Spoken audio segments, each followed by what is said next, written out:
Tumong makunhuran ang stress symptoms ug ma-assess ang healthy recovery dungan sa nahitabong traumatic event dungan sa nasinati ang personal crisis, ipailawom ang duha ka igsuon ug classmate sa namatay nga si Yuri sa psychological first aid butyag ni Lisa Salvador, ang focal person for the Learners' Rights and Protection Office sa Department of Education sa Jensen. First of all, of course, ang nahitabo is outside the premises of the school. So, actually, walay accountability kung tan-awon nato si DepEd. But since, of course, magtutungha nato ang bata, what we can do is we will be providing katuyang mga siblings who were reportedly witness the happening, the incident. So we will be providing them psychological first aid.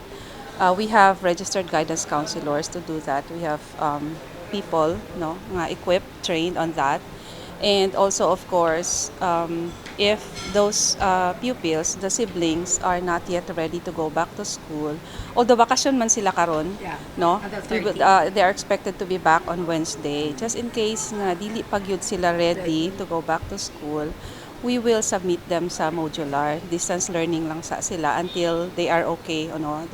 Giawhag ni Salvador ang mga ginikanan nga likayan ang gitawag nga corporal punishment sa mga anak o galing sila ang dunay nahimong sa laod. My advice to parents is bisag siguro dapat i-inculcate gid nato, hinumduman nato nga bisag unsay sala sa bata, dili matuman sa sugo unsa pa man, wala gid tay karapatan nga masakit pagkus seriously kuan nato masakit ang bata kana pag yun mapatay nato because of atong kasuko. But I think we really have to lisod manggod ang magiging ginikanan, dali maging nanay, dali maging tatay, pero ang pagiging ginikanan lisod jud kaayo.